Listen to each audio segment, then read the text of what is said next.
In the weeks following Operation Sindoor, American President Donald Trump's statements trying to claim credit for India's decision to halt hostilities with Pakistan had earned him no fans here at home. But finally, from the United States comes a statement, a critical statement that is a major diplomatic win for India. The recognition of the TRF as a proxy of the Lashkar-e-Taiba and as the terror group responsible for the Pahalgam terror attack. I'm Barkhadat, you're with the Mojo story. On the program today, we'll decode the big moment in the Indo-US relationship, a moment where both countries are on exactly the same page without any crossed wires when it comes to the Pahalgam terror attack. The statement released by the United States just hours ago recognized the TRF, the resistance front, to be a proxy, a front for the Lashkar-e-Taiba, and also accepts India's position on the TRF being responsible for the terror attack in Pahalgam in Jammu and Kashmir that led to Operation Sindoor. This development is a big diplomatic moment for India, especially given the sort of crossed wires we have seen in the aftermath of Donald Trump's statements insisting that he had a role to play in the decision to halt military hostilities between India and Pakistan. India has firmly said that this is not the case and that India took the decision only when Pakistan's DGMO called us, asking us to do so. There is enough empirical satellite evidence to show how India was able to successfully devastate air bases, air defenses of Pakistan, including satellite images show, hit the entry gates to a facility widely seen to be a nuclear storage facility of Pakistan. That said, how do we look at this development? Remember, Trump has been meeting with Asim Munir. Trump has been saying all kinds of crazy things. And finally, from the United States comes this important and cogent statement. Let me introduce our two very distinguished guests on the program today as we try and make sense of the ups and downs of living in the age of Trump. Ambassador Veena Sikri, senior diplomat, is with us. Namaskar and good to see you, ma'am. And also joining us is former General Officer Commanding of the 15th Corps, General Atta Hassan. Always a pleasure, sir. Thank you very much to both of you. Ambassador Sikri, it's very interesting that the Prime Minister is actually in Bihar today. And, I'm going to play out his clip in just a moment after I get first comments from both of you. And he said that it was from Bihar that he had announced that there would be reprisal for what happened in Pahalgam. And it was from Bihar that he was today able to say how successful that operation was. Now, the operation was clearly successful in military terms. There was some anxiety about how large sections of the West were behaving, in particular Trump. How do you see the significance of this statement given those anxieties? We must recognize that this has been a great diplomatic success for India. There is absolutely no doubt about it because, as you quite rightly say, there have been a huge number of ups and downs in the entire evolution of events and reactions and counter-reactions since April 22nd. And India has, throughout this time, kept a very calm, collected, and non-aggressive posture and has taken action, has spoken with deeds. And we have also declared the new normal. We have said that every act of terror will be considered an act of war and that we are fully within our rights to respond. So fully in keeping with that, the events of May 7th to 10th unfolded. And of course, there was also the lunch, as you referred to, the lunch with at the White House with Asim Munir.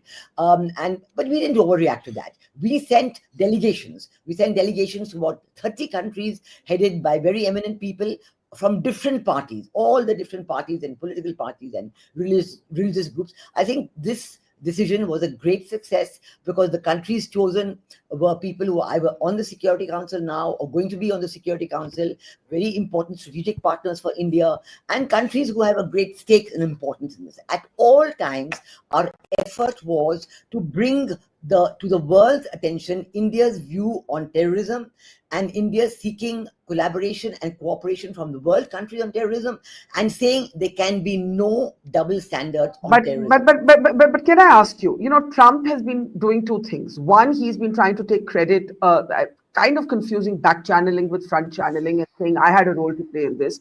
Two, he's been linking it to trade, and the MEA has rebutted this. Prime Minister himself has picked up the phone and said to Trump that India will never accept mediation. How do you read this kind of confused signaling? Some might call it mixed messaging. Great diplomatic win today, but not exactly very pleasing statements in the run-up to this moment. Well, in the run-up, as I said, there have been these ups and downs. I think that President Trump is known for his unpredictability, but if I can interpret what he said, one can see that maybe the American State Department and the president put pressure on the Pakistanis to seek the ceasefire. That could be the only way that I can look at it. There is no other involvement of any kind by the Americans, but certainly seeing the devastating destruction by India's retaliation on 9th and 10th morning and earlier on 7th of May, I think that it was very clear that there was no way that, this could. And I think that India accepting the ceasefire was also a very important moment. Otherwise, it could well have dragged out into a much longer and, a very difficult moment, which would have been very destructive for India's economic resilience and growth. And I think that putting all these two things together, the final statement today, recognizing the TRF, is in itself also very significant, because as we know, the Pakistanis have been saying, oh, who is this TRF? We don't know who they are, what they are, etc., kind of denying it. And in addition to recognizing that TRF is a proxy of the Lashkar-e-Taiba, the American statement also said that they have re-examined the Lashkar-e-Taiba's position and rolling and reasserted their role as a foreign terrorist organization. So this is a reiteration of an earlier stand, which is very, very important. It really strengthens India's counterterrorism fight and cooperation, not only with USA, but with a number of other countries, because we know that once the USA has made this statement, we can expect a large number of other countries to fall in line. I think this is going to be a big boost to India's own campaign, very significantly and well mounted counterterrorism campaign across the world and in the United Nations. And we can see further successes, and we can see our efforts to bring these kind of terrorist attacks to an end, really seeing some light at the end of the tunnel. General Hassan, if you remember, as Vikram Misri, the Foreign Secretary, announced that there was going to be a cessation in hostilities, there was a lot of debate. Should we have, should we not have, should we have gone on for a while longer, and so on. And at that time, you said that you totally agreed with the decision that had been taken, because you did not want the Ukrainization of Operation Sindoor, that there was a limited aim to it. The aim had been more than achieved, right?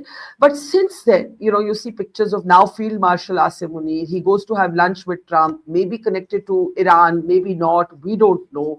Pakistan boasts that it manages to get dropped the reference to the TRF in the UNSC press release. And now we have the Americans not just recognizing the TRF as a front of the Lashkar, a proxy of the Lashkar, but also as the group responsible for Pahalgam. I mean, this is a big blow to Pakistan's sort of claim that all is hunky-dory with the Americans. Absolutely. Barkha, firstly, thank you for inviting me for your program. And yes, I stand by my original statement, which I made at that time too, that the Ukrainization of the situation at that time was never in our interest. We didn't want an elongated war. I think what we were doing very clearly was sending a message, and which we did very appropriately. And I think at the right time, we called it off. We called for it in the sense that we agreed to a ceasefire at that particular time. Militarily, we may have achieved what we did, but yes, we were a little anguished as a nation on the course of events which took place subsequently. And I may remind, I think, all our viewers and everyone, that this is a classic case, an example of what is called gray zone warfare. You see, this is not the black and white things that we expect in conventional wars, 1971 or 1965. These are situations which are absolutely colored in gray, where the situation changes by the day and by the hour. One day it may be completely in your favor, and the next hour it is completely out of favor. Now, we lost out, maybe we perceived that we had lost out a lot politically and diplomatically in this period after the ceasefire. But definitely this news which has come in last night is a a breakthrough of sorts, a diplomatic achievement to a great extent. And I go back to the fact that it was the Lashkar-e-Taiba which first was banned. It was morphed into what was called the Jamaat-ud-Dawa. In 2014, it was banned again by the United States and also by the United Nations under Resolution 1267. Thereafter, the Lashkar tried all kinds of other stunts, in the sense that instead of morphing into another organization, they took it as they took this particular line of taking this out as a proxy, the terrorist, the resistance front as a proxy, and hoped that they would be able to achieve their ends without sort of drawing attention of the world. But we are glad that the United States has focused on this, taken our arguments. The very important aspect is that in the statement which has emanated here, they have taken the context of the Pahalgam incident too. Just designating it as a foreign terrorist organization may not have been sufficient. But the fact that this has been contextualized to Pahalgam is a very, very important development, because this is a clear indicator that the United States actually links, which has already linked this to the Lashkar-e-Taiba, to the Jamaat-ud-Dawa, links it finally back to the state of Pakistan. And this can be argued, this can be debated. But as I said, we are in difficult times, and this is typically gray zone where we should not expect a victory every moment. You will have setbacks, you will have achievements, but for the moment, I can definitely say we can definitely sit back with a fair amount of comfort that we have achieved something very great in the diplomatic domain. Now, I have questions of both of you on what this recognition actually means in real terms, how Pakistan might react to it, what we should be bracing ourselves for in what General Hassan calls the grey zone warfare and Ambassador Sikri calls the unpredictability of Donald Trump. But let's first play out the statement of the Prime Minister. It is not clear whether the Prime Minister was responding to the United States statement. He didn't make any mention of it, but it was interesting, the timing, because as I said, it was from Bihar that he announced that there would be a military reprisal, and it was from Bihar today that he referenced back to that promise, and this is what he said. साथियों, ये नया भारत है. अब भारत मां भारती के दुश्मनों को सजा देने के लिए जमीन आसमान एक कर देता है. बिहार की इसी धरती से मैंने ऑपरेशन सिंदूर का संकल्प लिया था, और आज उसकी सफलता पूरी दुनिया देख रही है. आज उसकी सफलता पूरी दुनिया देख रही है. I want to bring this to Ambassador Sikri. You know, before this statement came today from the United States, there was an argument made in certain quarters that India had militarily won but lost the narrative. There were great concerns expressed about the narrative, about the way Western media reported on it, focusing obsessively on whether jets were downed or not. Even after the CDS, Anil Chauhan spoke on it and so on. There was some anxiety about how Trump was behaving, certainly. If you were to look at this and try and understand the United States with all its contradictions, with the fact that a mini trade deal is there, but the big trade deal isn't, the fact that Trump is a volatile entity, battling his own battles right now in the Jeffrey Epstein case at home, how do you see the overall situation? Well, I think the overall situation is good for India because we have remained consistent. We have not overreacted at any stage, but we've remained calm and confident and carried out the endeavor that Prime Minister Modi, the determination, the sankalp that he had taken in his earlier speech in Bihar, and he said he had fulfilled it today very correctly because, for example, on the tariffs, again, we have not overreacted. We've continued with the negotiations. They've been tough negotiations. They're continuing to be tough. We do not know what kind of an outcome will be there finally. We are hoping day to day to hear a result. But we've kept our consistency and we've said we are keeping India's best interests in mind and we'll not take it. The best a point that has emerged from our efforts over the last 2+ months is that there is unity within India on this Operation Sindoor. You saw that the leaders of the opposition parties who went on the party delegation, the statements they made, the Congress leader Salman Khurshid accepting the abrogation of Article 370, saying it was a very good and necessary step. The statements by Shashi Tharoor, in USA, and then in Colombia, he got the government to, reverse their initial position. We saw in Malaysia, Pakistan was begging Malaysian government to cancel all the meetings of the visiting delegation. So we saw how the build-up of India's counterterrorism narrative has been done brick by brick. It has been hard work because in the beginning, people very often ignore these kind of terrorist incidents. And they say, oh, this is yet another one of them. Oh, and these two countries will go on, etc. They normalize it. They don't take it as anything very special. But India was able to bring that special effort. And now India is building a further campaign, despite whatever Asim Munir may do. We're well aware of his efforts. And we know that, from the day President Trump's election was announced, then, the Pakistan is supposed to have announced 13 lobbyists in and around Washington, D.C. from all, shades and hues, and they're working very hard to change the narrative. As we know very much what is happening, but we also know that India's consistency has won its supporters in Washington, D.C., in all the State Department and other areas. And India is pursuing it. We are not getting distracted by what Pakistan is doing. We're going ahead. And the national unity on this question has been very important for the world to see. They know otherwise the kind of differences that all the political parties maintain on the smallest issue. They raise something and make it seem something that it is not. All that is going on all the time, as is politics in any democratic country. But their consistency on these issues, on national unity, on sovereignty, and the determination to explain to the world India's position, this has been a great lesson. And now India is going ahead on the FATF and so on, getting Pakistan back into the grade, talking at all times about weapons sales and financing. These are the two critical issues that any terrorist organization needs. I want to talk a little bit more, General Hassan, and of course Ambassador Sikri, about what we might expect from Pakistan now. But I want to take us also back, because people forget this, to that moment when Pakistan effectively defended the TRF, today recognized as a foreign terror organization responsible for Pahalgam, and boasted in their parliament about how they had managed to, or they had lobbied to get the UNSC press statement to drop the reference to the TRF. So I'm just going to play out this little clip because it's very important, because today there are Pakistanis who are saying, oh, so what's the big deal? But, how does it matter? They have forgotten that they stood up in their own parliament and batted for the TRF and boasted that the TRF had been, the reference to the TRF had been dropped. Take a look. उसमें blame डाला गया था the resistance forum.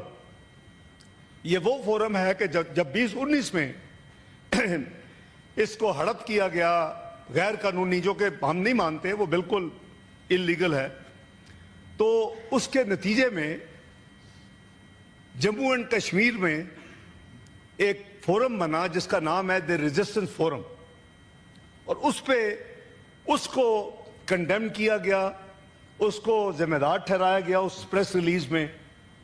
तो मैंने देखा, मैंने कहा ये एक्सेप्टेबल नहीं है. पहलगाम के साथ आपको लिखना पड़ेगा जम्मू एंड कश्मीर. मैंने कहा यहां हमें एविडेंस दिखाएं कि ये द रेजिस्टेंस फोरम ने, द TRF ने किया है, तो फिर हम इसको रहने देंगे, या उनकी ओनरशिप दिखा दें कि इन्होंने एक मीडिया में चला भी दिया कि उन्होंने ओन कर लिया, वो झूठा था. उनके नहीं, ये नहीं है. तो उस पर करीबन हमारे 2.5 दिन लगे. वी रिफ्यूज टू बज इन. मुझे बड़े बड़े कैपिटल से कॉलें आई कि देखें इस वक्त, मैं कहा जी नथिंग डूइंग, ये नहीं हो सकता, पाकिस्तान विल नॉट एक्सेप्ट. वो कहते आप पे ब्लेम आएगा, प्रेस रिलीज नहीं हुई, इतना बड़ा वाकया हुआ, आपके जावर एक्सप्रेस भी ये आई थी, कंडेमनेशन की, टेररिस्ट एक्टिविटी को कंडेम किया गया था. मैंने कहा we are ready, but please you have to put in Jammu and Kashmir and have to delete this TRF. अल्लाह के फजल करम से जनाब चेयरमैन, पाकिस्तान को ये मुबारक हो और आपको कि हमने वो दोनों चीज़ें अमेंड करके वो प्रेस रिलीज पे जारी हुई और पाकिस्तान के मौक़िफ़ को तस्लीम किया गया. Now, General Hassan, I thought it was very important to remind everybody of this clip because Pakistan was basically backing the Resistance Forum as a sort of innocent, group of people. And when you juxtapose that with what has happened today, as both of you have said, not just the recognition of the TRF as a proxy for the Lashkar, but the context of Pahalgam, which is what he was trying to deny there. What he was trying to deny there was that ये तो एक कोई forum है जी, इसका क्या लेना देना पहलगाम से, हमने इसको delete करा दिया because Pakistan by rotation was the chair, had the chair position of the UNSC and therefore it had some say in it. Now, when you look at that statement and you were to look at the significance of today, how do you read it? But also another question. The Deputy Chief of Army, he made a very important address in which he said basically that China was giving Pakistan live inputs, right? And it was like Pakistan was like a borrowed knife. Now, when you see those two together and what's unfolding with America, but also our foreign minister having just been in China, something very interesting and calibrated is going on here. General Hassan? As I said, Barka, this is typically gray zone, as I said right at the beginning, right? Yeah. You cannot compartmentalize any part of this. Obviously, Pakistan was very, very premature. The foreign minister was very premature in his commitment at that particular time, taking advantage and trying to exploit their situation for the reason that they had the slight control of the UNSC as temporary members and a potential chairman at that particular time. They managed to take advantage of it to an extent, and they jumped at it, not realizing that this is going to come back and sting them the way it is going to do it now, right? Yeah. No, I somewhat put myself into the shoes of the Pakistanis and wonder if I had said that the TRF is definitely an organization which is a doubtful organization and it should be investigated or something like that, nothing would have really happened. Nothing would have gone away from them.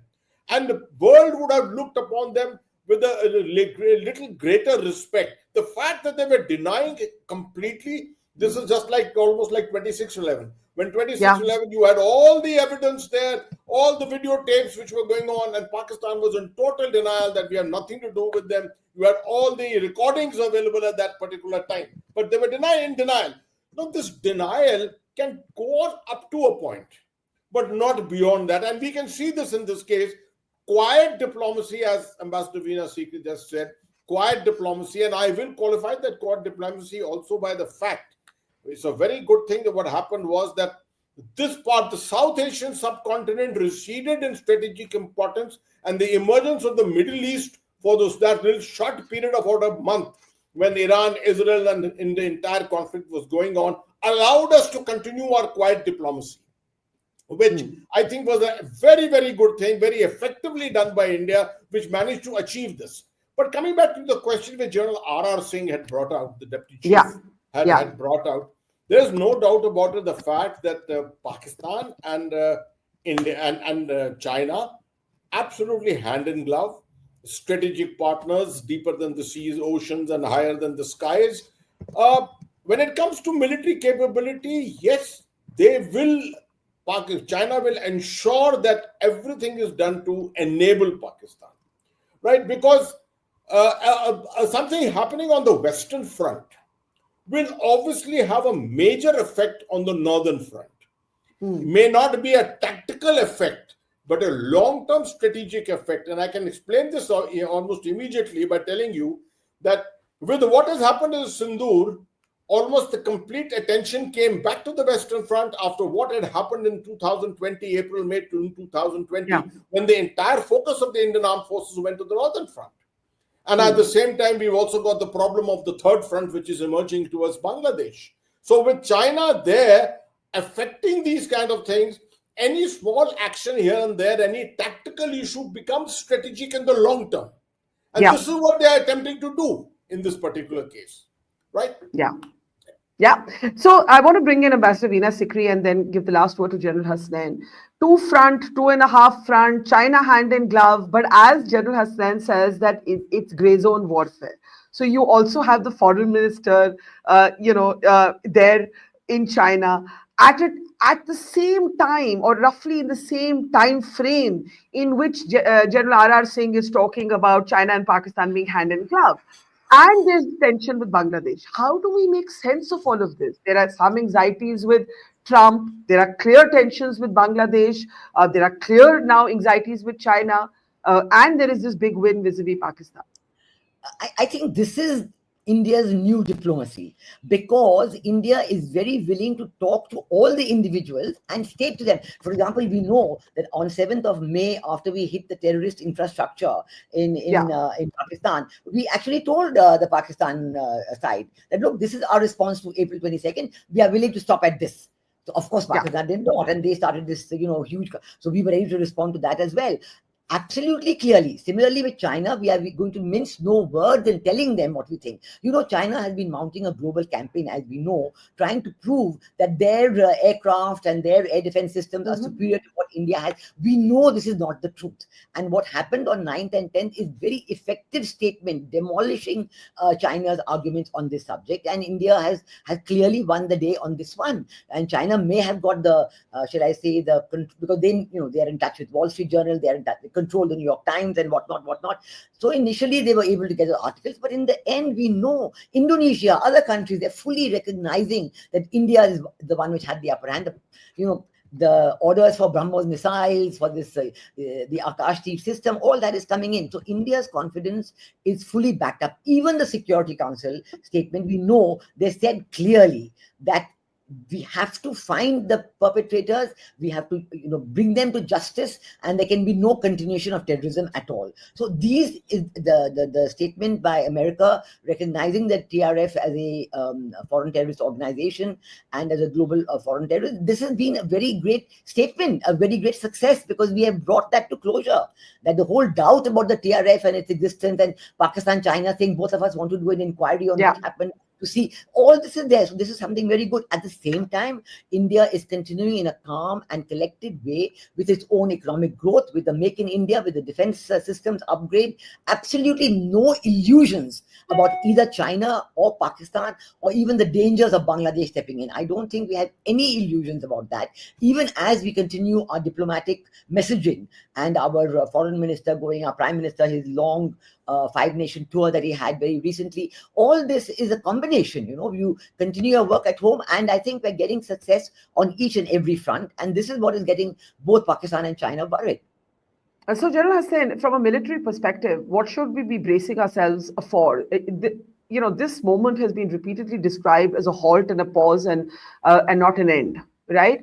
And knowing Pakistan, and knowing that Pakistan is not a rational entity, my own sense would be that they are irrational enough to push the proxy aggression again, right? So I think that's something to think about, given especially the American statement today. Thank you, Avarka. That's an excellent question. I'll make a couple of points related to that. Firstly, I think this particular diplomatic game is giving you excellent strategic leverage to be able to carry out your projection and outreach to a large number of other countries, big powers in particular.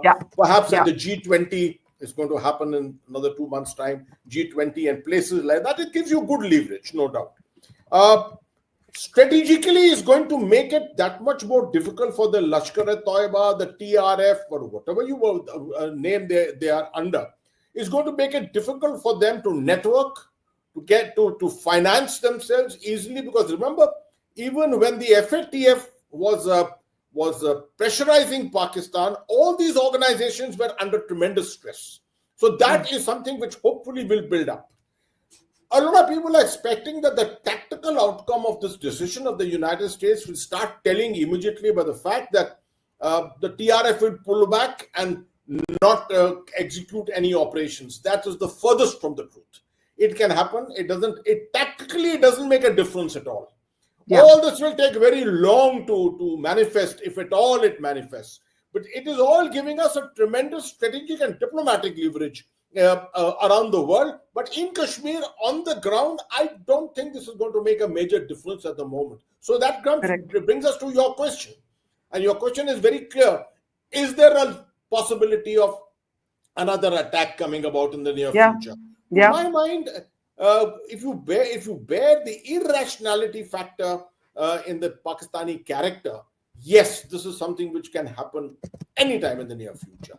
But if we apply a degree of rationality to them at all, I think this is a time when they will probably attempt to try and build bridges with the population, carry out their networking, bring in cyber, bring in greater radicalization, bring in outreach to these separatists. It is all than what is there in the non-kinetic domain that they will try and do 6 months or so, because that is one way of making sure that you are ready to launch once again.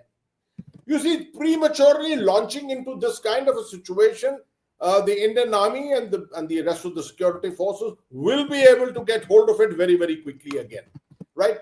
Therefore, if they are they're building up something strategically for the long term, I think they will be working on the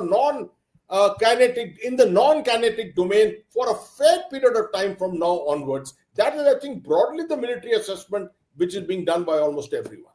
So a kind of regrouping, Yes, and a recharging, which gives India this time to assert the strategic leverage that this statement has provided us. Undoubtedly, a very, very significant moment where it isn't just the recognition of the TRF as a proxy for the Lashkar, but a recognition of the role of the TRF in the Pahalgam terror attack. That is the operative emphasis, given Pakistan's denials and given Pakistan's belief that that one lunch between Trump and Asim Munir may have changed everything. Well, I think this is a reality check for Pakistan. We leave it there. Ambassador Veena, Secretary General Hassan, thank you so much. Thank you. Always a pleasure. Take care and see you soon.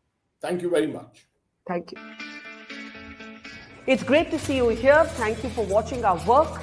If you haven't subscribed yet, don't forget to click the bell icon and subscribe to Mojo Story and support independent, robust journalism.